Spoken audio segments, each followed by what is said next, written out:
Naging bingi ang buong paligid ni Mariel nang marinig niya ang tinig ng kanyang biyanan na si Doña Lourdes mula sa loob ng silid-aklatan. Adrian, anak, kailangan mo nang magdesisyon. Hindi na kailangan ng pamilyang ito ang isang katulong na asawa, isang tuyot na baging si Mariel na kahit kailan ay hindi magbibigay ng bunga sa ating angkan. Ngayong buntis na si Jessa sa panganay mo, kailangan na nating linisin ang bahay na ito mula sa mga basurang walang silbi. Sa labas ng pinto, nanigas ang mga binti ni Mariel. Hawak niya ang isang mabigat na tray ng espesyal na bringhe. Ang paboritong kakanin ni Doña Lourdes na 5 oras niyang pinaghirapang lutuin para sa kaarawan nito. Namumula pa ang kanyang mga daliri dahil sa init ng kawali. At ang kanyang likod ay kumikirot sa maghapong paglilinis ng mansyon para sa mga bisita. Ngunit ang sakit na nararamdaman niya sa kanyang balat ay walang-wala kumpara sa tila pagbaon ng libu-libong karayom sa kanyang dibdib. Bumukas ang pinto at lalong gumuho ang mundo ni Mariel nang makita niya ang kanyang asawa, si Adrian, na nakaupo sa tabi ni Jessa. Si Jessa, ang pinsan na tinulungan ni Mariel na makatapos ng pag-aaral, ang kamag-anak na pinatira niya sa sarili nilang bubong dahil sa awa. Nakasandal ang ulo ni Jessa sa balikat ni Adrian. Habang ang kamay ng kanyang asawa ay mapagmahal na nakahawak sa puso ng pinsan, hindi agad nakagalaw si Mariel. Nararamdaman niya ang unti-unting panginginig ng kanyang mga kamay. Ang bawat tibok ng kanyang puso ay tila isang mabigat na martilyo na nagpapaguho sa 12 taon ng kanyang pagsasakripisyo. Nais niyang sumigaw. Nais niyang itapon ang hawak na tray. Ngunit ang kanyang lalamunan ay tila binarahan ng tuyong buhangin. Ang bawat hininga ay isang pakikibaka, ang kanyang paningin ay nagdilim, at ang mga mukha ng mga taong itinuring niyang buhay ay tila naging mga maskara ng mga estranghero. Mariel, nandyan ka pala. Malamig na wika ni Adrian nang mapansin siya. Walang bahid ng pagsisisi sa mga mata nito. Mabuti na ring narinig mo. I'm sorry, pero Jessa is giving me what you couldn't. Mag-impake ka na. I'll provide for your fare pauwi sa inyo. Isang mapait na ngiti ang dumaan sa mga labi ni Mariel sa kabila ng luhang hindi pa rin tumutulo. Dahan-dahan niyang ibinaba ang tray ng pagkain sa mesa. Ang bawat kilos niya ay tila isang ritual ng pamamaalam sa gitna ng kanyang pagkawasak. May isang bahagi ng kanyang pagkatao na biglang nagising isang malamig na kaisipan na nanggaling sa kailaliman ng kanyang paghihirap. Dinukot niya ang kanyang cellphone mula sa bulsa ng kanyang apron at inilapag ito sa tabi ng pagkain. Doon ay nakabukas ang isang folder ng mga litrato, mga screenshot ng mga mensahe ni Jessa sa ibang lalaki na aksidente niyang natuklasan noong nakaraang linggo. At ang kopya ng lihim na kasunduan ni Doña Lourdes para ibenta ang lupain ni Lola Carmen nang wala siyang malay. Hindi ako aalis dahil pinalalayas ninyo ako, bulong ni Mariel. Ang kanyang boses ay mahina, ngunit tila kidlat na nagpatahimik sa silid. Aalis ako dahil sa wakas. Nakikita ko na ang dumi ng lugar na ito, Adrian. Ang akala mong bunga na ipinagmamalaki mo, siguraduhin mong sa iyo nga galing, at ang lupang pilit ninyong ninanakaw, hinding-hindi ninyo mahahawakan ang kahit isang butil ng alabok nyon. Tumalikod si Mariel nang hindi hinihintay ang kanilang sagot. Habang naglalakad siya palabas ng mansyong naging kulungan niya ng mahabang panahon. Naramdaman niya ang unang patak ng ulan sa kanyang mukha. Kasabay ng bawat hakbang papalayo sa marangyang bahay na iyon, tila unti-unting nababawasan ang bigat sa kanyang dibdib, bagamat ang sugat ay nananatiling sariwa at dumadanak sa ilalim ng madilim na langit ng Maynila. Tumayo si Mariel sa gilid ng kalsada, basang-basa at nanginginig. Tumingin siya sa kanyang mga palad na puno ng kalyo dahil sa paglilingkod sa mga taong hindi marunong magpahalaga. Isang katanungan ang paulit-ulit na umaalingaw-ngaw sa kanyang isipan.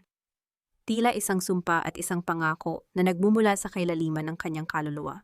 Hanggang kailan mo hahayaang ubusin ng iba ang iyong liwanag bago mo mapagtantong, ikaw pala ang apoy na dapat magpainit sa sarili mong tahanan. Bawat patak ng ulan na humahagupit sa katawan ni Mariel ay tila mga palasong bumabaon sa kanyang balat. Ngunit ang lamig ng gabi ay hindi mapantayan ang panginginig ng kanyang kaluluwa. Naglalakad siya sa gilid ng highway, bitbit ang isang luma at basang bag na naglalaman ng kakaunting damit at ang uling na kaldero ni Lola Carmen. Ang bawat hakbang niya ay mabigat. Tila hinihila siya ng putik pabalik sa mansyong kakaiwan lang niya, ngunit ang bawat alaala ng pagtataksil ni na Adrian at Jessa ay nagsisilbing latigo na nagtutulak sa kanya pasulong. Isang matinding liwanag mula sa isang sasakyan ang biglang bumulag sa kanya. Ang tunog ng gulong na dumulas sa basang semento ay gumasgas sa katahimikan ng gabi. Huminto ang isang itim na pickup sa kanyang tapat. Bumukas ang pinto at isang lalaki ang bumaba. May hawak na payong. Hindi maaninag ni Mariel ang mukha nito dahil sa lakas ng ulan, ngunit narinig niya ang malalim at nag-aalalang boses nito. Miss, sa gitna ng bagyo, mag-isa ka rito? Baka mapahamak ka. Halika, ihahatid na kita kung saan mo man gustong pumunta. Wika ng lalaki. Ito si Mateo. Sa mga sandaling iyon, wala nang lakas si Mariel na mag-isip ng masama. Ang tanging alam niya ay pagod na siya. Sumakay siya sa sasakyan, at ang init ng heater sa loob ay tila isang estrangherong yakap na hindi niya naramdaman sa loob ng 12 taon mula sa kanyang asawa. Habang nakatingin sa labas ng bintana, muling bumalik sa kanyang gunita. Ang bawat taon na ginugol niya sa pamilya Reyes. Naalala niya kung paanong gabi-gabi siyang naghihintay kay Adrian. Tinitiis ang bawat panlalait ni Doña Lourdes na nagsasabing, Mariel, come. Magpasalamat ka at kinuha ka namin mula sa hirap. Utang mo sa amin ang bawat butil ng kaning isinusubo mo. 12 taon siyang naniwala na ang pag-ibig ay pagsisilbi, na ang katapatan ay pananahimik sa gitna ng pang-aapi. Ngunit ang lahat ng iyon ay nauwi lamang sa isang silid na puno ng tawanan ng kanyang asawa at ng pinsang itinuring niyang kapatid. Ang bawat sakripisyo niya ay naging alikabok na lamang na tinangay ng hanging habagat. Makalipas ang ilang oras, narating nila ang isang tahimik na barangay sa Pampanga. Ibinaba siya ni Mateo sa harap ng isang lumang istruktura na gawa sa kahoy at kupas na yero. Salamat, mahinang bulong ni Mariel bago bumaba. Pinanood ni Mateo ang babaeng may malungkot na mga mata hanggang sa makapasok ito sa bakuran. May kung ano sa katauhan ni Mariel ang tila humaplos sa puso ni Mateo. Isang pamilyar na pighati na tila nakita na niya noon pa. Ang karinderya ni Lola Carmen. Ang signboard na dati ay makulay ay ngayon ay nababalot na ng bapot at agyo. Pagpasok ni Mariel, ang amoy ng lumang kahoy at alikabok ang sumalubong sa kanya. Inilapag niya ang kanyang bag sa sahig at dahan-dahang hinaplos ang mahabang mesang gawa sa nara. Dito siya lumaki. Dito siya tinuruan ng kanyang lola na ang pinakamasarap na putahe ay niluluto ng may pasensya at pagmamahal. Ngunit sa ilalim ng kadiliman ng bahay, naramdaman ni Mariel ang matinding pangungulila. Oh, Mariel, ikaw ba yan? Isang boses mula sa labas ang bumasag sa katahimikan. Si Aling Nena iyon, ang tsismisang kapitbahay na dati ay laging nangungutang kay Lola Carmen. Sumunod dito ang iba pang mga marites ng barangay, na tila mga buwitreng nakaamoy ng sariwang sugat. Akala ko ba ay senyora ka na sa Maynila? Bakit tila basang sisiw ka na bumalik dito? Nasaan ang mayamang asawa mo? Balita namin ay pinalitan ka na ng mas bata at mas maganda. Totoo ba?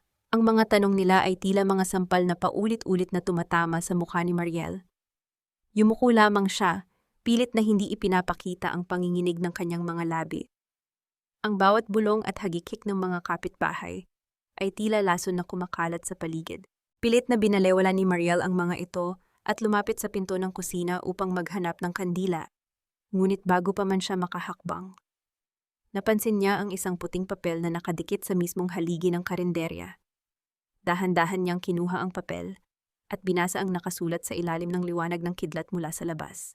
Ang kanyang puso ay tila tumigil sa pagtibok. Ang huling kanlungan na inaakala niyang magliligtas sa kanya ay unti-unti na ring kinukuha ng tadhana.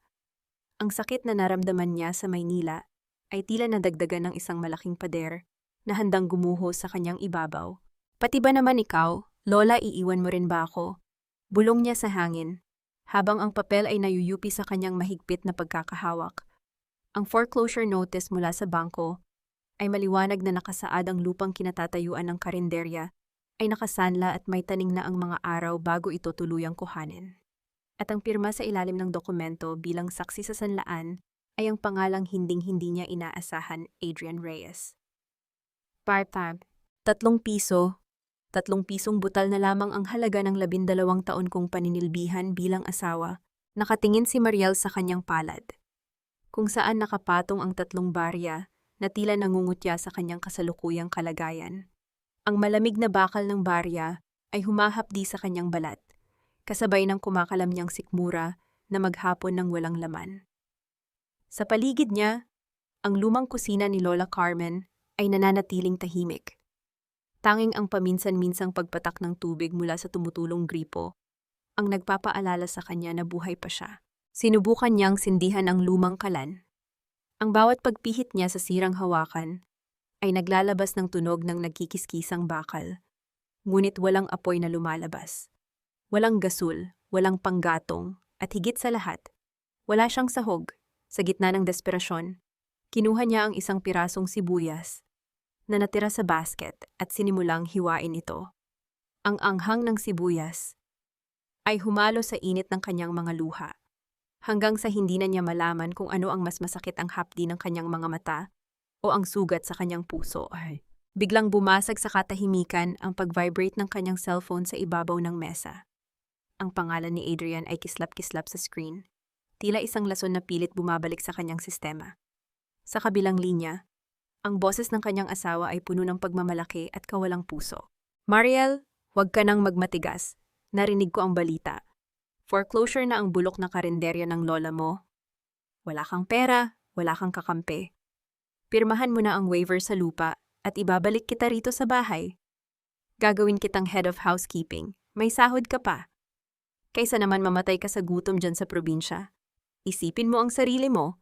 Hindi ka mabubuhay nang wala ako." "Adrian," mahinang sagot ni Mariel. Ang kanyang boses ay tila nanggagaling sa ilalim ng lupa. "Ang tingin mo ba sa akin ay isang gamit na pwedeng i-upgrade o ibaba ang pwesto? Mas pipiliin kong kumain ng alikabok dito kaysa huminga ng hangin sa bahay ninyong puno ng kasinungalingan. Hinding-hindi ko pipirmahan ang papel na iyan." Pinatay ni Mariel ang tawag bago pa makasagot ang asawa, ngunit hindi pa man siya nakakahinga ng malalim. Isang pangkat ng mga lalaking may malalakas ang boses ang pumasok sa bakuran. Sila ang mga naniningil ng utang ni Lola Carmen na matagal nang hindi nababayaran. Ang kanilang mga tinig ay puno ng pananakot, tila mga asong ulol na handang manakmal. Sa gitna ng kaguluhan, isang pamilyar na anino ang humarang sa pintuan. Si Mateo. Hindi alam ni Mariel kung paano siya nahanap ng lalaki, ngunit ang presensya nito ay tila isang matibay na kuta. Walang imik na kinuha ni Mateo ang kanyang pitaka at inabutan ang mga lalaki ng sapat na halaga. "Umalis na kayo. Huwag na huwag ko na kayong makikitang tatapak sa lupang ito." Ang malamig na utos ni Mateo na nagpaatras sa mga maniningil nang tumahimik ang paligid. Lumapit si Mateo kay Mariel na noon ay nakasandal sa pader, nanginginig at tila mawawalan ng malay. Inabot ni Mateo ang isang supot ng mainit na pandesal. "Kailangan mong kumain, Mariel. Ang laban ay hindi na ipapanalo ng isang taong walang laman ng tiyan." Kinuha ni Mariel ang tinapay. Ang init nito ay dahan-dahang lumulunod sa lamig ng kanyang pagkatao. Sa isang sulok, nakita niya ang isang batang lansangan na nakasilip sa bintana. Tila naghihintay din ng mahihingi. Sa kabila ng sariling gutom, pinunit ni Mariel ang kanyang huling pandesal at ibinigay ang kalahati sa bata. Ang ngiti ng bata ay nagbigay sa kanya ng isang kakaibang uri ng lakas, isang paalala na kahit sa gitna ng kawalan, mayroon pa rin siyang maibibigay. Nagsimulang maglinis si Mariel. Sa tulong ni Mateo, natahimik na nagbubunot ng sahig. Habang nagpupunas siya ng mga lumang plato, isang matandang lalaki ang pumasok sa karinderya. "Bukas na ba kayo amoy ng ginisang sibuyas ni Carmen?" ang tila tumawag sa akin. Wika nito, sa kaunting natitirang sangkap. Nagluto si Mariel ng isang simpleng putahe. Nang matikman ito ng matanda, nakita ni Mariel ang pagpatak ng luha sa mga kulubot nitong pisngi. "Ito ang lasa ng tahanan. Salamat, iha." Ang munting tagumpay na iyon ay tila isang liwanag sa dulo ng madilim na lagusan. Ngunit ang kapayapaan ay panandalian lamang. Isang marangyang itim na kotse ang huminto sa harap ng karinderya. Ang alikabok ay humalo sa sariwang hangin ng hapon. Bumukas ang pinto at lumabas si Jessa. Suot ang isang mamahaling bestida na tila sumasalamin sa perang ninakaw nila mula sa dangal ni Mariel. May dala siyang isang malaking basket ng mga prutas at isang mapang-uyam ng ngiti. "Pinsan, dinalhan kita ng makakain. Mukhang kailangan mo ito dahil balita ko. Pati itong karinderya mo ay magiging pag-aari na namin sa susunod na linggo. Ay, Mariel, huwag mo namang gawing basahan ang sarili mo. Masyado mo namang pinahihirapan ang katawan mo sa lumang kusinang ito. Ang boses ni Jessa ay tila isang matalim na kuko na kumakalo sa balat ni Mariel. Lumapit ang pinsan. Ang amoy ng mamahaling pabango nito ay pilit na nilulunod ang amoy ng bawang at usok sa loob ng karinderya. Humakbang si Jessa ng may pag-iingat. Tila natatakot na madumihan ang kanyang seda na bestida ng alikabok ng kahapon. Lumingon siya sa paligid. Ang kanyang mga mata ay puno ng panunuya habang tinitingnan ang tumutulong bubong at ang mga selyadong bintana. Dinalhan kita ng mga prutas. Baka kasi nakakalimutan mo na ang lasa ng masarap na pagkain mula nang iwan mo ang mansyon. Muling wika ni Jessa. Sabay lapag ng basket sa ibabaw ng mesang kakahugas lang ni Mariel. Alam mo, naaawa talaga ako sa iyo. Kaya kinausap ko si Adrian. Sabi ko, kahit man lang bilang pabor sa pagkakaibigan natin noon, bigyan ka namin ng trabaho. Pwede kang maging head ng mga katulong sa bagong bahay na ipinapagawa ni Adrian para sa akin at sa baby namin. At least doon, may aircon ka at hindi ka magmumukhang matandang labandera. Dahan-dahang itinigil ni Mariel ang kanyang ginagawa. Ibinaba niya ang basahan sa gilid ng lababo at hinarap ang pinsan. Ang kanyang mga mata ay kalmado. Isang uri ng katahimikan na mas nakakatakot kaysa sa bagyo. Tinitigan niya ang tiyan ni Jessa. Pagkatapos ay muling tumingin sa mga mata nito.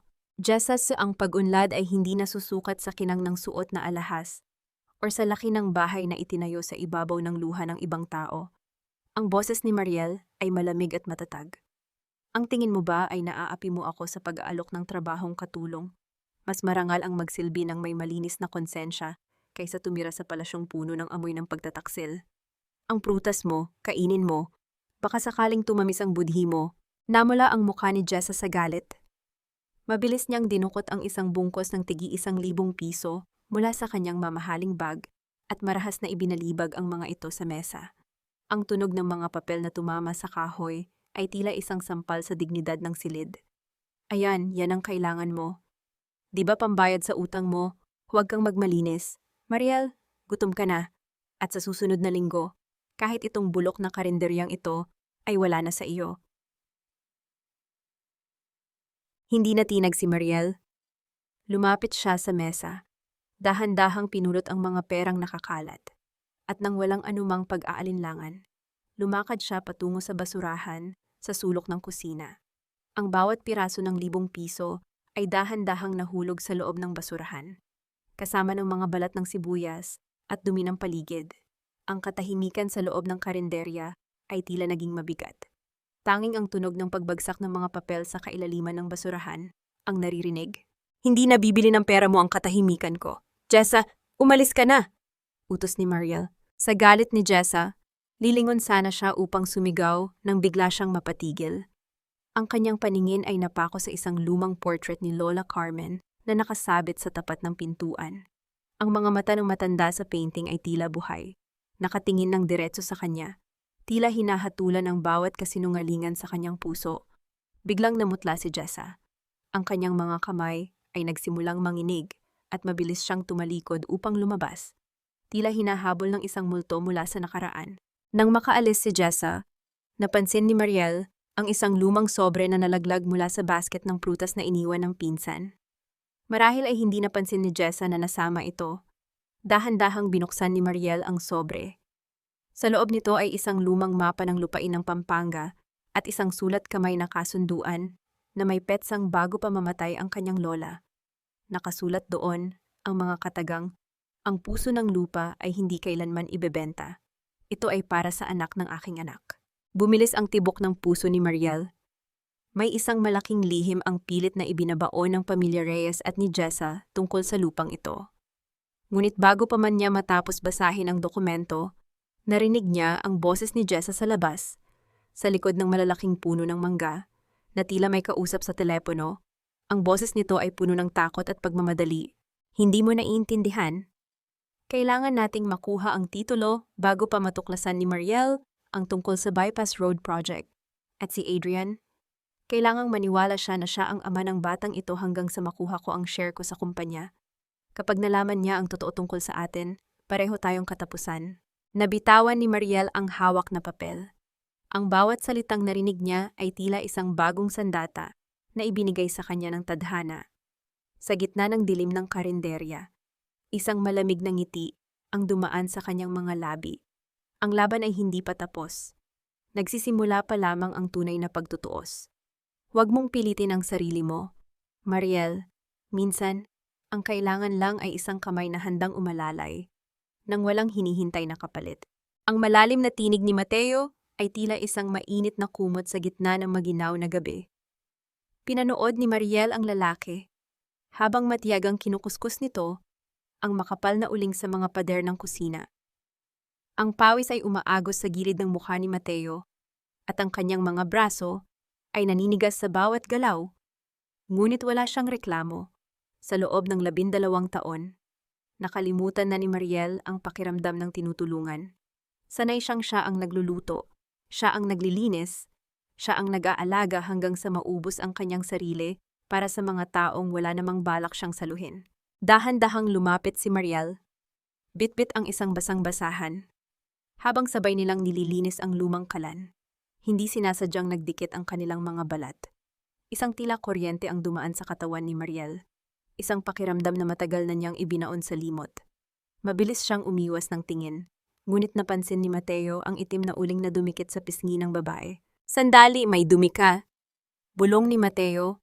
Bago pa makakilos si Mariel, dahan-dahang itinaas ni Mateo ang kanyang kamay. Gamit ang kanyang hinlalaki, dahan-dahang pinahid ni Mateo ang uling sa pisngi ni Mariel. Ang haplos na iyon ay napakalambot, tila isang mahinang ihip ng hangin, ngunit sapat na upang mapatigil ang mundo ni Mariel. Nagtagpo ang kanilang mga mata sa gitna ng madilim at mausok na kusina. Ang tunog ng mabilis na tibok ng puso ni Mariel ay tila mas malakas pa kaysa sa huni ng mga kuliglig sa labas. Sa mga sandaling iyon, hindi siya si Mariel na dating asawa, kundi isang babaeng nakikita at pinahahalagahan. "Bakit mo ito ginagawa, Mateo?" Mahinang tanong ni Mariel. "Isang hamak na tagapagluto lang ako na iniwan ng asawa. Wala akong maibabayad sa'yo," ngumiti ng bahagya si Mateo. Ang kanyang mga mata ay puno ng isang lihim na hindi pa niya pwedeng sabihin. Hindi lahat ng bagay sa mundo ay may katumbas na presyo. Mariel, ang karinderyang ito, may kaluluwa ito, at ang taong nagbibigay buhay dito, karapat-dapat siyang tulungan. Ipinagpatuloy nila ang paglilinis hanggang sa marating nila ang ilalim ng malaking kalan ni Lola Carmen. Habang kinukuskos ni Mariel ang semento, napansin niya ang isang bahagi na tila iba ang tunog. Kinuha ni Mateo ang isang matulis na bakal at dahan-dahang binungkal ang isang maluwag na tile. Doon, sa ilalim ng mga abo at dumi ng panahon, ay nakatago ang isang maliit na vault na gawa sa bakal. May panginginig sa mga kamay ni Mariel habang binubuksan ang vault gamit ang isang kalawit. Sa loob nito ay walang ginto o pera, kundi isang maliit na susi na may kakaibang disenyo, isang hugis korona sa dulo nito. Kasama ng susi ay isang lumang resibo ng buwis sa lupa na hindi pa naitatala sa munisipyo. Ang susi na ito ang magbubukas sa katotohanang pilit na itinatago ng mga reyes. Bulong ni Mateo habang tinitingnan ang dokumento, ngunit bago pa man nila masuri ng husto ang natuklasan, ang katahimikan ng gabi ay binasag ng tunog ng mabibigat na bota sa labas ng bakuran. Ang tunog ng mga bakal na nagkakiskisan at ang malalakas na boses ng mga kalalakihan ay nagpatayo sa balahibo ni Mariel. Mabilis siyang sumilip sa bintana at nakita ang isang malaking bulldozer na nakaparada sa tapat ng karinderya, kasama ang 10 lalaki na may hawak na mga sledgehammer. "Gibain ang lahat! Huwag magtira ng kahit isang haligi!" Ang sigaw ng isang lalaki na pamilyar ang boses. Si Adrian, nakatayo siya sa gitna ng kadiliman. Hawak ang isang de-papel na utos ng demolisyon. Ang kanyang mukha ay puno ng puot at paghihiganti. Humarang si Mariel sa pintuan. Yakap ang susi at ang mga dokumento sa kanyang dibdib. Ang tunog ng unang pagtama ng sledgehammer sa dingding ng karinderya ay tila isang dagok sa kanyang mismong pagkatao. Ang karinderya na tanging alaala ng kanyang lola ay sisimulan ng durugin sa harap ng kanyang mga mata. Ang malakas na tunog ng bakal na tumatama sa tuyong kahoy ng dingding ay umalingaw-ngaw sa buong paligid. Tila isang pintig ng kamatayan na nagpapakaba sa dibdib ni Mariel. Bawat piraso ng tabla na bumabagsak sa lupa ay tila bahagi ng kanyang pagkatao na pilit dinudurog. Sa gitna ng alikabok at dilim, lumakad si Adrian papalapit. Ang kanyang mamahaling sapatos ay walang pakundangan na tumatapak sa mga alaala ni Lola Carmen. "Tigilan ninyo ito, Adrian. Wala kang karapatan." Ang sigaw ni Mariel. Ang kanyang boses ay nanginginig sa pagitan ng galit at bighati. Hinarang niya ang kanyang manipis na katawan sa harap ng isang lalaking may hawak na sledgehammer. Ngunit bago pa man siya masaktan, isang matibay na bisig ang humila sa kanya pabalik. Si Mateo. Tumayo si Mateo sa harap ni Adrian. Ang kanyang tindig ay tila isang pader na hindi matitibag. "Ang tapang mo lang kapag babae ang kaharap mo. Adrian Reyes, ipakita mo ang dokumento. Walang demolisyon na nagaganap sa ganitong oras ng gabi kung legal ang lahat." Ang malamig na hamon ni Mateo, ngumisi ng mapang-api si Adrian. Tila isang hari na nakatingin sa isang langgam. Mateo Cruz, isang hamak na kargador ng semento noon. Ngayon ay nagmamarunong na Mariel. Tingnan mo ang pinipili mong kakampi, isang taong walang pangalan. Kaya ko ito ginagawa ay para iligtas ka sa kahihiyan. Pinapabagsak ko ang bulok na ito dahil gusto kitang ibalik sa Maynila. Ayaw ni Mama na nagmumukha kang pulubi rito at dinadamay ang pangalan namin. Para iligtas ako o para itago ang katotohanan? Ang sagot ni Mariel habang lumalapit kay Adrian. Napansin ni Mariel ang suot na barong Tagalog ni Adrian. Ito ang barong na binili niya para sa asawa. Gamit ang unang perang naipon niya mula sa pagtitinda ng kakanin sa kanto noong nagsisimula pa lang sila. Ang bawat tahi niyon ay simbolo ng kanyang pagmamahal at pagsasakripisyo. Sa isang iglap, bago pa makaiwas si Adrian, hinawakan ni Mariel ang kwelyo ng barong at buong lakas itong hinila pababa. Ang tunog ng telang napupunit ay tila isang malakas na hiyaw sa katahimikan ng gabi. Ang barong na dati ay simbolo ng dangal ni Adrian ay naging basahan na lamang sa mga kamay ni Mariel. Ang suot mo, ang pangalan mo, pati ang hanging hininga mo, lahat yan ay utang mo sa pagod ko. Adrian? Ang bulong ni Mariel na puno ng puot.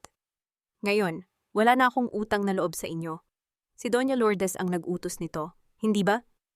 Dahil takot siyang malaman ng lahat na ang yaman ng mga Reyes ay nakatayo sa pundasyong ninakaw sa aking lola. Kinuha ni Mariel ang isang folder mula sa loob ng kanyang bahay. Inasahan ni Adrian na ito ang waiver na pirmahan na niya ang lupa, ngunit nagkamali siya. Mabilis na lumapit si Mariel sa mesa at mabilis na nagsulat. Pinirmahan niya ang papel at isinampal ito sa dibdib ni Adrian. "Iyan ang pirma ko, hindi para sa waiver, kundi para sa isang demand letter. Binibigyan ko kayo ng 7 araw para bakantehin ang opisina ninyo sa Maynila." Wika ni Mariel. Ang kanyang mga mata ay nagniningning sa ilalim ng liwanag ng buwan. Natigilan si Adrian. Ang kanyang mukha ay namutla at ang kanyang labi ay nanginginig. Sa likuran, napansin ni Mariel ang kakaibang tingin ni Mateo kay Adrian, isang tingin na puno ng malalim na kasaysayan at isang lihim na puot na tila mas matanda pa kaysa sa pagsasama ni na Mariel at Adrian. Bakit tila kilalang-kilala ni Mateo ang bawat kahinaan ng pamilya Reyes bago pa makapagsalita si Adrian? Tinitigan siya ni Mariel ng diretso sa mga mata. Ang kanyang boses ay tila isang hatol na hinding-hindi na mababago. "Adrian, bago ka umalis, may isang bagay kang dapat malaman. Ang lupang kinatatayuan ng main office ng Reyes Construction sa Makati ay hindi pag-aari ng pamilya ninyo. Nakatago sa ilalim ng semento niyo ang titulo na nakapangalan kay Lola Carmen. At hawak ko na ngayon ang susi para bawiin iyon. Hindi lamang sahog ang kailangan para maging masarap ang pagkain. Mariel, kailangan mo rin ng pusong marunong lumaban sa bawat hapdi ng apoy. Ang amoy ng ginisang bawang, sibuyas, at ang asim ng kalamansi ay tila isang banal na insenso na pumapailan lang sa loob ng karinderya ni Lola Carmen. Gamit ang isang malaking sandok, masigasig na hinahalo ni Mariel ang tinadtad na karne sa mainit na kawali. Ang tunog ng pagtalsik ng mantika sa mainit na bakal ay tila isang masayang musika sa kanyang pandinig. Malayo sa tunog ng pagguho ng pader nung nakaraang linggo, sa bawat pag-ikot ng kanyang kamay, tila iniluluto rin niya ang kanyang bagong pagkatao, isang Mariel na hindi napapayag na maging tagatikim lamang ng sarili niyang buhay. Isang vlogger ang kumuha ng video kay Mariel habang nagluluto. Ang kanyang bawat galaw, ang bawat patak ng pawis sa kanyang noo, at ang paraan ng kanyang pagtitimpla ay nakuha ang atensyon ng libu-libong tao sa internet. Sa loob lamang ng ilang araw, ang maliit na karinderya sa Pampanga ay dinayo ng mga tao mula sa iba't ibang probinsya. Ang tawag nila sa kanya, ang reyna ng sisig na hindi sumusuko. Sa likod ng tagumpay na ito ay ang Team Carinderia, isang grupo ng 5 kababaihan na kinuha ni Mariel. Sila ay mga asawang iniwan din, mga inang tinalikuran ng pagkakataon, at mga babaeng tinuruan ng lipunan na manahimik na lamang. Sa kusina ni Mariel, natagpuan nila ang isang tahanan. Dito, walang bida at walang kontrabida. Wika ni Mariel habang inaabutan ng apron ang isang bagong kasamahan. Dito, ang bawat sugat natin ay gagawin nating lakas para makabangon. Habang nagkakagulo sa dami ng customer, hindi nawawala sa tabi ni Mariel si Mateo. Siya ang nag-aayos ng mga upuan, naglilista ng mga order, at tinitiyak na ligtas ang paligid. Isang hapon. Habang nagpapahinga sila sa ilalim ng puno ng mangga, kinuha ni Mateo ang isang basong malamig na tubig at iniabot ito kay Mariel. Napapagod ka na ba? Malambing na tanong ni Mateo. Ang kanyang mga mata ay nakatitig ng malalim kay Mariel. Tila sinusukat ang bawat guhit ng pagod sa mukha nito. Pagod ang katawan, Mateo, pero ang puso ko, ngayon ko lang naramdaman na humihinga uli ako ng malaya. Sagot ni Mariel. Bahagyang dumikit ang balikat ni Mateo sa kanya. Isang simpleng pagkakalapit. Ngunit ang hatid nitong init ay tila nagpapabilis sa tibok ng puso ni Mariel. Ang kuryenteng naramdaman niya noon ay mas tumindi ngayon, isang uri ng kilig na akala niya ay para lamang sa mga pelikula. Dahan-dahang inabot ni Mateo ang kamay ni Mariel. Ang kanyang palad ay magaspang dahil sa trabaho, ngunit ang paraan ng kanyang paghawak ay tila nagpapahayag ng isang pangakong hinding-hindi siya bibitiw. Mariel, kahit anong mangyari, nandito lang ako. Hindi mo na kailangang mag-isa sa bawat laban. Ngunit sa gitna ng kanilang munting kaligayahan, isang kislap ng notification mula sa tablet ni Mariel ang bumasag sa katahimikan. Isang viral post ang nakita niya si Jessa. Umiiyak sa harap ng camera, nagpapaawa at sinasabing ninakawan siya ni Mariel ng kabuhayan. Ang mga komento sa post ay puno ng galit, at ang ilan ay naniniwala sa acting ni Jessa. Hindi pa man nakaka-recover si Mariel sa paninira ng pinsan. Isang puting motorsiklo ang huminto sa harap ng karinderya. Isang lalaking naka-uniforme ang bumaba at may dalang isang opisyal na dokumento. Para kay Mariel Santos po, wika ng lalaki. Binuksan ni Mariel ang sobre. Ang bawat salitang nakasulat sa legal na papel ay tila isang malamig na tubig na ibinuhos sa kanyang nag-aapoy na pag-asa. Ito ay isang summons mula sa korte. Kinakasuhan siya ni Adrian ng adultery at concubinage. Kalakip ng dokumento ang mga malalabo, ngunit mapanirang litrato ni Mariel at Mateo na magkasama sa loob ng karinderya noong gabi ng demolition. Na tila pinalalabas na mayroon silang masamang ugnayan bago pa man siya umalis sa Maynila. Gusto nilang madumihan ang pangalan ko para makuha ang lupa. Bulong ni Mariel. Ang kanyang kamay ay nanginginig sa matinding pagngangalit. Kasabay nito, isang misteryosong tawag ang pumasok sa telepono ni Mateo. Lumayo ng kaunti si Mateo. Ang kanyang mukha ay naging seryoso at madilim. Opo, boss. Alam ko na ang gagawin. Hindi natin hahayaang masira ang plano dahil sa kasakiman ng mga Reyes. Ang isang patak ng tinta ay sapat na upang madumihan ang pinakamalinis na papel. Ngunit kailangan ng isang buong karagatan ng pasensya upang muling maibalik ang dating anyo nito. Nanginginig ang mga kamay ni Mariel habang tinitingnan ang kanyang mukha sa telebisyon sa loob ng isang maliit na karinderya. Ang balita ay mabilis na kumalat sa buong Pampanga at maging sa Maynila. Ang titulong nakasulat sa screen ay tila isang malaking pako na ibinabaon sa kanyang dangal, dating asawa ng isang business tycoon, na huling may kasamang ibang lalaki sa gitna ng gabi. Ang malalabong litrato nila ni Mateo, na kinuha mula sa malayo, ay ginamit upang palabasin na ang kanilang pagtutulungan ay isang maruming lihim. Sa labas, muling nagtipon ang mga marites ng barangay. Ang kanilang mga bulong ay tila mga huni ng mga bubuyog na may dalang lason. Sabi ko na nga ba, hindi basta-basta babalik yan dito kung walang kalandian. Ang maririnig na wika ng isang kapitbahay. Ang bawat sulyap ng mga tao ay tila isang latigo na humahagupit sa balat ni Mariel. Ang pagkaing pinaghirapan niyang lutuin ay tila nawalan ng lasa dahil sa pait ng pangungutya ng paligid. Mateo, kailangan mo nang umalis. Bulong ni Mariel, habang ang kanyang mga luha ay dahan-dahang pumapatak sa ibabaw ng lamesang kahoy. Dadalhin kita sa putikan kasama ko. Ayaw kong masira ang reputasyon mo dahil sa mga kasinungalingan ni Adrian. Sapat na ang naitulong mo. Hayaan mo na akong harapin ito ng mag-isa. Lumapit si Mateo. Hindi alintana ang panganib na dala ng mga kamera na nakatago sa paligid.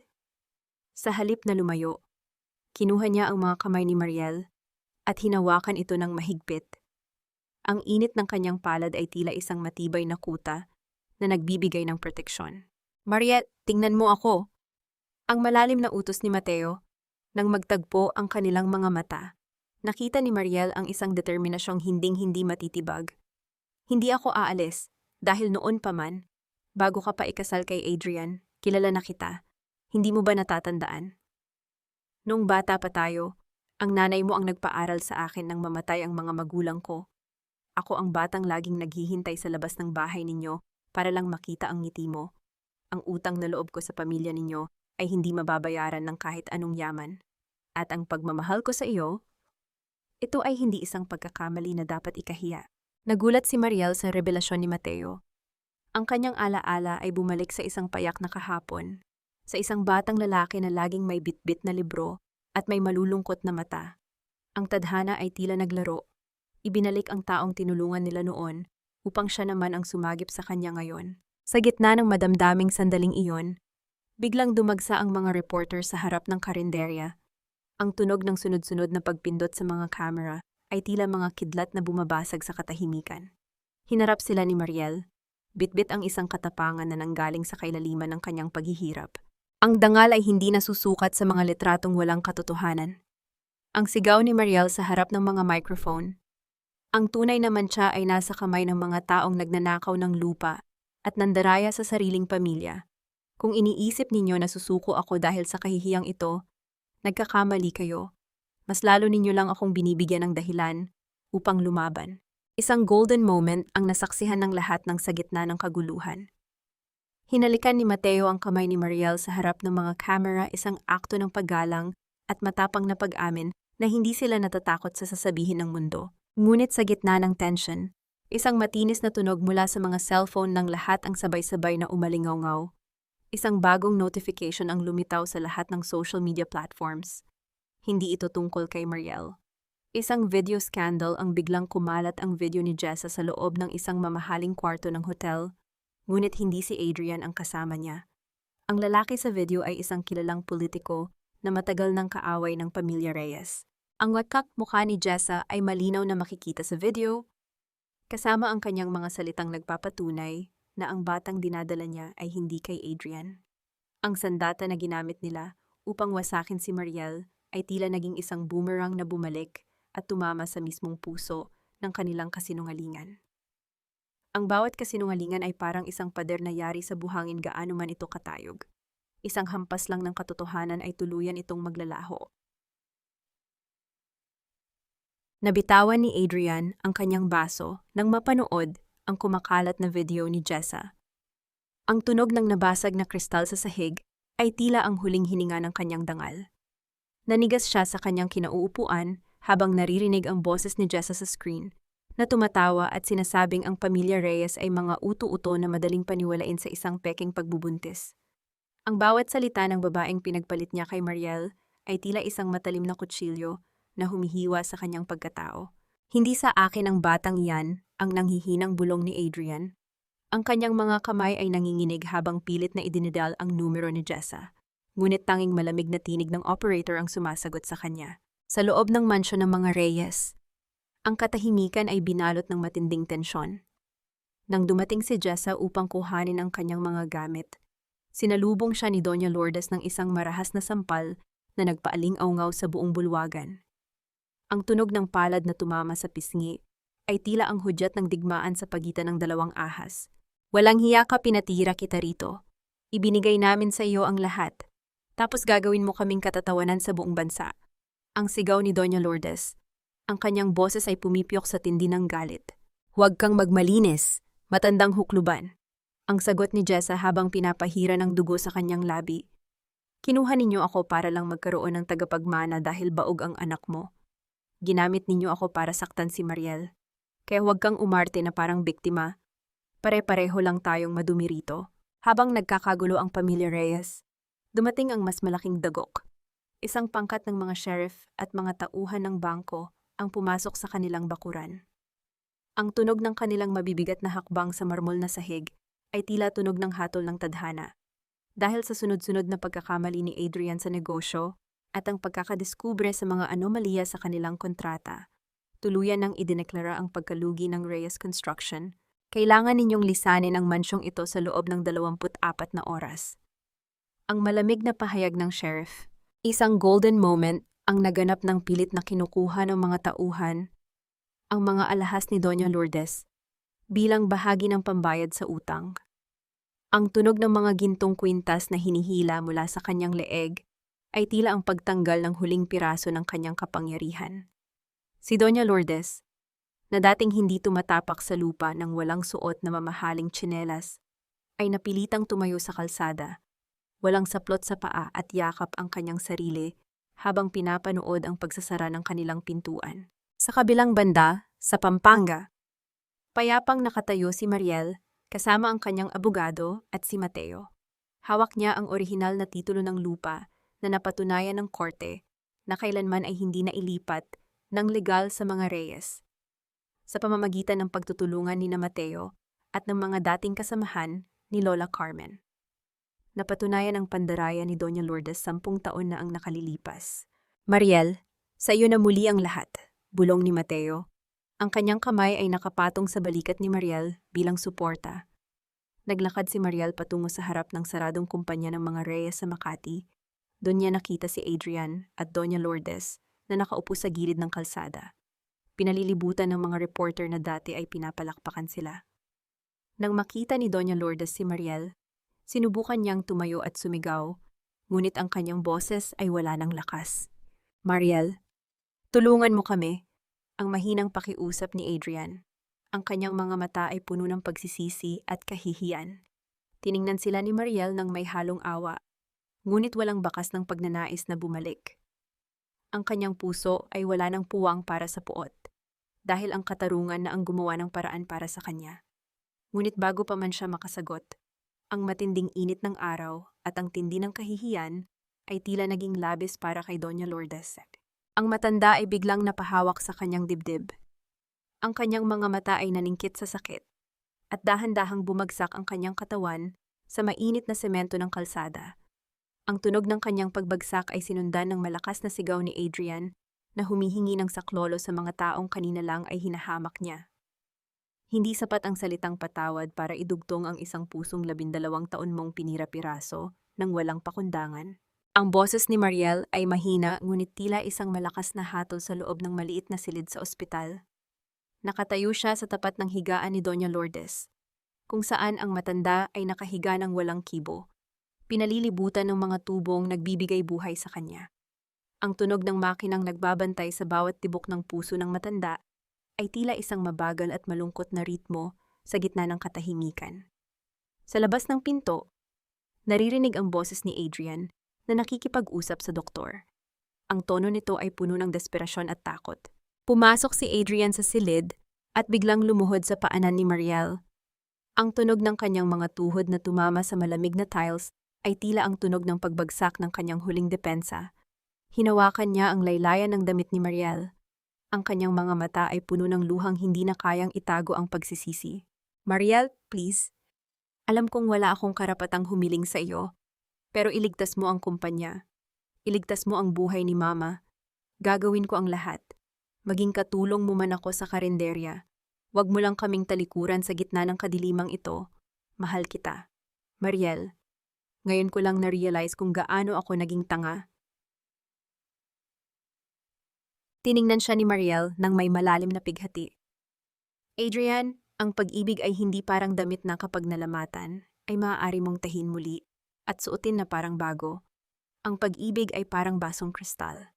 Kapag nabasag, kahit anong pagdidikit ang gawin mo, mananatili ang mga lamat na laging magpapaalala sa sakit ng pagkabasag. Dahan-dahang lumapit si Mariel sa higaan ni Doña Lourdes.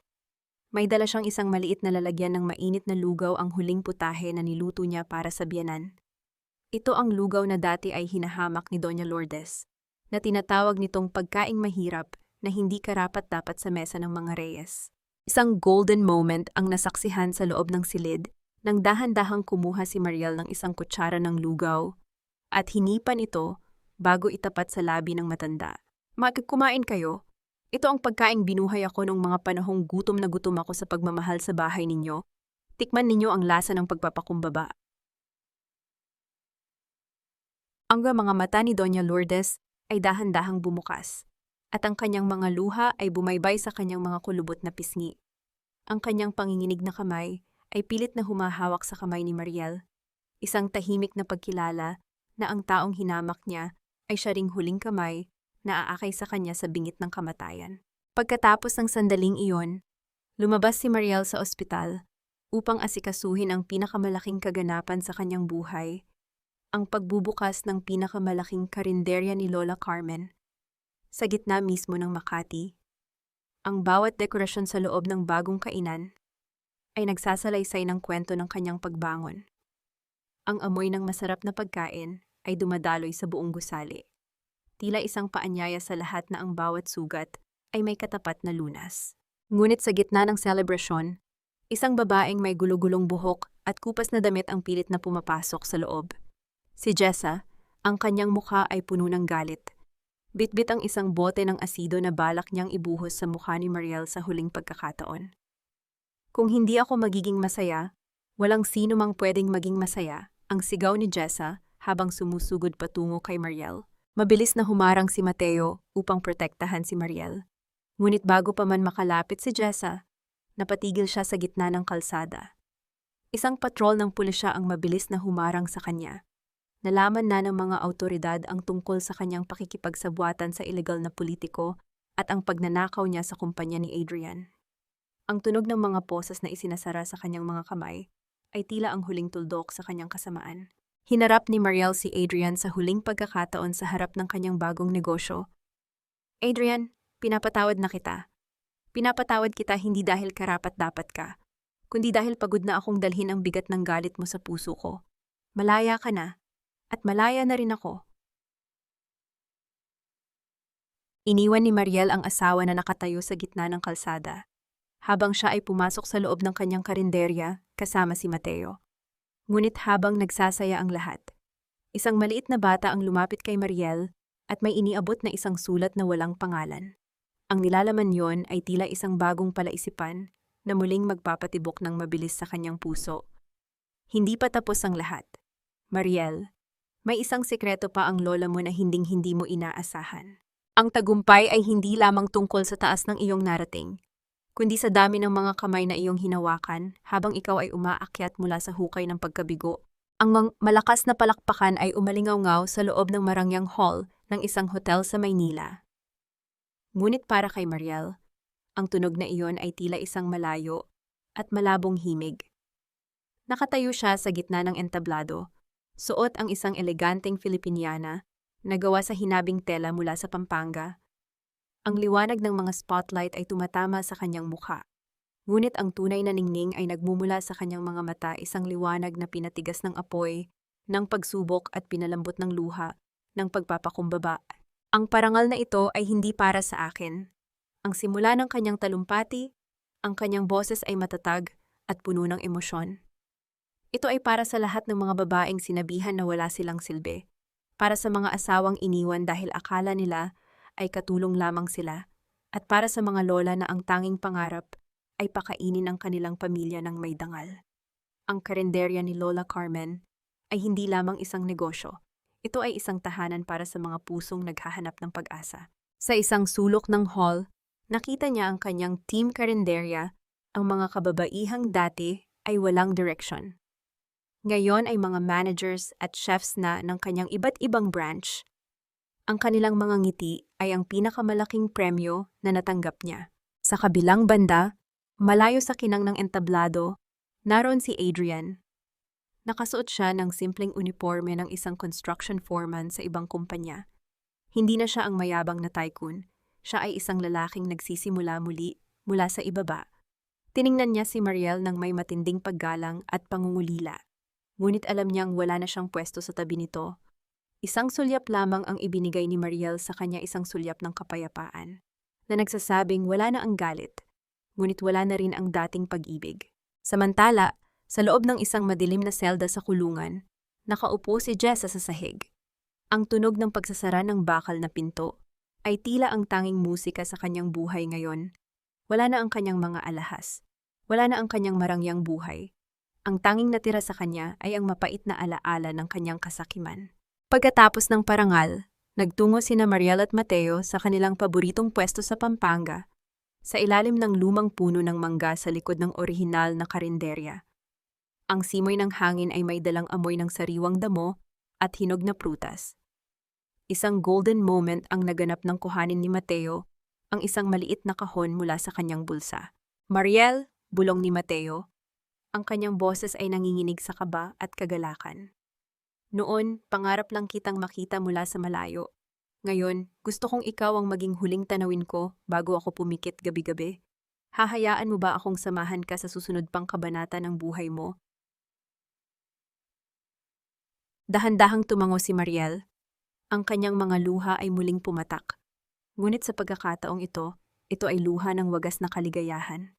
Isang mahaba at madamdaming yakap ang pinagsaluhan nila sa ilalim ng liwanag ng buwan.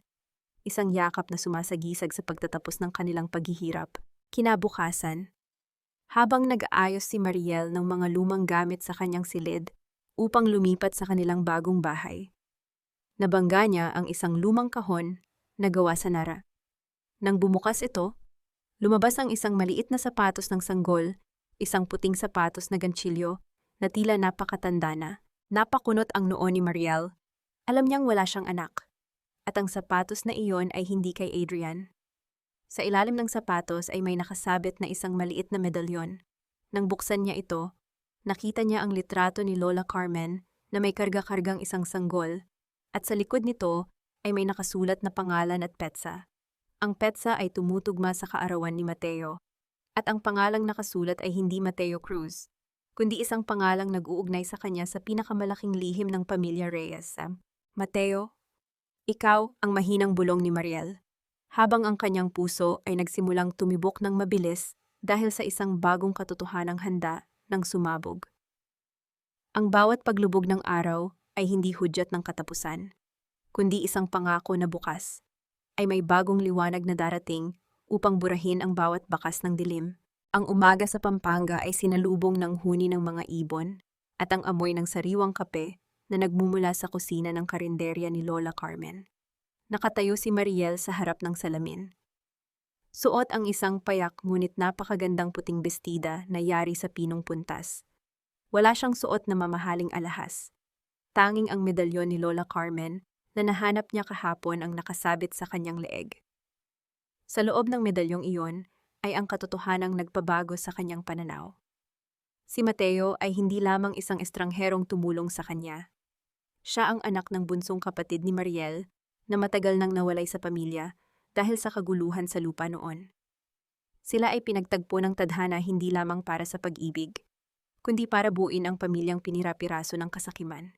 Handa ka na ba, Mariel? Ang mahinang tanong ni Mateo habang pumapasok sa silid. Nakasuot siya ng isang malinis na barong Tagalog. Ang kanyang mukha ay maaliwalas at puno ng kagalakan. Hinawakan ni Mariel ang kamay ni Mateo. Ang kanyang mga daliri ay humahaplos sa magaspang na palad ng lalaki. Mateo, alam ko na ang lahat. Alam ko na kung sino ka talaga. Bakit hindi mo sinabi sa akin? Ngumiti ng may halong lungkot at pag-ibig si Mateo. Dahil gusto kong mahalin mo ako bilang Mateo, na nakilala mo sa ulan, hindi dahil sa kung anong dugo ang nananalaytay sa akin, o kung anong lupa ang dapat kong manahin. Ang tanging pamanang gusto ko ay ang makasama ka habang buhay. Sa gitna ng kanilang pag-uusap, isang katok sa pinto ang bumasag sa katahimikan. Pumasok ang isa sa mga staff ni Mariel. May dalang isang malaking basket ng puting rosas. Walang card na nakalagay. Tanging isang maliit na susi ang nasa loob niyon, ang susi ng lumang mansyon ng mga Reyes, na ngayon ay naisuli na sa bangko. Isang maikling mensahe ang nakasulat sa isang pirasong papel para sa tunay na may-ari ng dangal. Patawad sa lahat, Adrian. Isang golden moment ang naganap nang magsimula ang seremonya sa gitna mismo ng bakuran ng karinderya. Walang malaking simbahan, walang marangyang dekorasyon. Tanging ang mga taong nagmahal at naniwala kay Mariel, ang mga kababaihang tinulungan niya, ay nakasuot ng pare-parehong kulay ng damit. Ang kanilang mga mata ay nagniningning sa tuwa habang pinapanood ang kanilang reyna na naglalakad patungo sa dambana. Habang nagpapalitan sila ng panata, ang tunog ng hangin na humahaplos sa mga dahon ng puno ng mangga ay tila isang pagbabasbas mula sa kaitaasan. Nang sambitlin ni Mariel ang kanyang oo, naramdaman niya ang isang matinding gaan sa kanyang dibdib. Ang bawat hapdi ng nakaraan, ang bawat panlalait ni Doña Lourdes, at ang bawat pagtataksil ni Adrian ay tuluyan ng natunaw sa init ng pagmamahal ni Mateo. Matapos ang kasal, ang karinderya ay napuno ng tawanan, musika, at amoy ng pinakamasarap na putahe sa buong Pampanga. Nakita ni Mariel si Doña Lourdes sa isang sulok. Nakaupo sa wheelchair at mahinang pumapalakpak, habang si Adrian ay nakatayo sa malayo. Isang tahimik na saksi sa kaligayahang hinding-hindi na niya muling maaabot. May kapayapaan na sa pagitan nila, isang distansyang binuo ng pagpapatawad. Sa huling bahagi ng gabi, habang ang mga bisita ay dahan-dahang nagsisialis, naiwan sina Mariel at Mateo sa ilalim ng mga bituin. Isang malakas na tunog ng fireworks ang sumabog sa langit, nagbibigay ng iba't ibang kulay sa madilim na gabi. Ngunit para kay Mariel, ang pinakamagandang kulay ay ang makikita sa mga mata ni Mateo. Adrian, Jessa, salamat, bulong ni Mariel sa kanyang sarili. Salamat dahil sa paninira ninyo. Natagpuan ko ang tunay na pundasyon ng aking buhay. Sumandal ang ulo ni Mariel sa balikat ni Mateo. Ang tunog ng ritmo ng kanilang mga hininga ay tila isang pangako ng walang hanggang pagsasama. Ang karinderya ni Lola Carmen ay hindi na lamang isang kainan. Ito ay naging simbolo ng pagbangon, ng katarungan, at ng wagas na pag-ibig na hindi kailanman nagmamaliw. Sa gitna ng katahimikan ng gabi, ang huling liwanag sa loob ng karinderya ay dahan-dahang pinatay. Hudyat ng pagtatapos ng isang masakit na kabanata at ang pagsisimula ng isang bukas na puno ng pag-asa at ligaya. Ang bawat pilat sa puso ay hindi tanda ng kahinaan, kundi mga marka ng isang digmaang hinarap, ng may dangal at napagtagumpayan ng may pag-ibig. Lumipas ang 5 taon na tila isang mabilis na agos ng malinis na tubig na dumaan sa tuyong lupain ng Pampanga. Ang karinderya ni Lola Carmen ay hindi na lamang isang maliit na kainan sa gilid ng kalsada. Ito ay isa na ngayong kilalang institusyon na may 10 sangay sa buong Luzon. Ngunit sa kabila ng yaman at katanyagan, nananatili ang sentro ng lahat sa lumang kusina kung saan nagsimula ang lahat. Sa loob ng kusinang iyon, ang amoy ng mabangong sinangag na bawang at ginisang sibuyas ay humahalo sa sariwang hangin ng umaga. Nakatayo si Mariel sa tapat ng malaking kalan. Ngunit sa pagkakataong ito, meron na siyang maliit na katulong, isang 4 na taong gulang na batang babae na may mga matang kasing nining ng mga bituin at buhok na kasing itim ng gabi. Ito si Carmen, ang bunga ng wagas na pagmamahalan ni Mariel at Mateo. Ganito ang tamang paghawak sa sandok, anak. Malambing na wika ni Mariel habang inaalalayan ang maliit na kamay ng bata. Huwag mong mamadaliin ang apoy. Ang pagluluto, parang buhay lang yan. Kailangan ng tamang panahon para lumabas ang tunay na sarap. Isang golden moment ang nasaksihan nang pumasok si Mateo sa kusina. Bitbit ang isang basket ng mga bagong pitas na gulay mula sa kanilang sariling farm. Lumapit siya kay Mariel at hinalikan ang noo nito. Isang simpleng haplos na nagdadala ng higit na init kaysa sa anumang kalan sa mundo. Ang katahimikan sa pagitan nila ay puno ng mga salitang hindi na kailangang bigkasin, isang malalim na pag-uunawaan na nabuo mula sa pagtitiwala at paggalang. Sa labas ng kanilang tahanan, ang mundo ay nagpatuloy sa pag-ikot. Si Jessa ay nakalaya na mula sa kulungan, ngunit siya ay namumuhay na ngayon ng tahimik at malayo sa lungsod. Nagsisilbi sa isang kumbento upang bayaran ang kanyang mga pagkakamali sa pamamagitan ng paggawa. Si Adrian naman ay naging isang tapat na ama sa kanyang anak sa labas. Nagtatrabaho ng marangal at paminsan-minsan ay nagpapadala ng mga liham ng pasasalamat kay Mariel dahil sa hindi nito pagkakait ng tulong medikal kay Doña Lourdes hanggang sa huling sandali ng buhay ng matanda. Nang dapit hapon, Nagtungo ang pamilya sa puntod ni Lola Carmen. Inilapag ni Mariel ang isang plato ng paboritong kakanin ng lola sa ibabaw ng marmol na himlayan. Ang hangin ay dahan-dahang humihihip. Tila isang haplos ng pasasalamat mula sa kabilang buhay. Lola, maayos na ang lahat. Bulong ni Mariel habang nakatingin sa langit. Natutunan ko na ang pinakamahalagang recipe ay hindi matatagpuan sa anumang libro, kundi sa pagpapatawad sa iba at, higit sa lahat, sa pagmamahal sa sarili. Sa puntong ito, masasagot na ang tatlong katanungan ng tadhana isa. Ang puso ni Mariel ay ganap ng nakapagpatawad, hindi dahil nakalimutan niya ang sakit, kundi dahil ayaw na niyang hayaan ang nakaraan na diktahan ang kanyang bukas.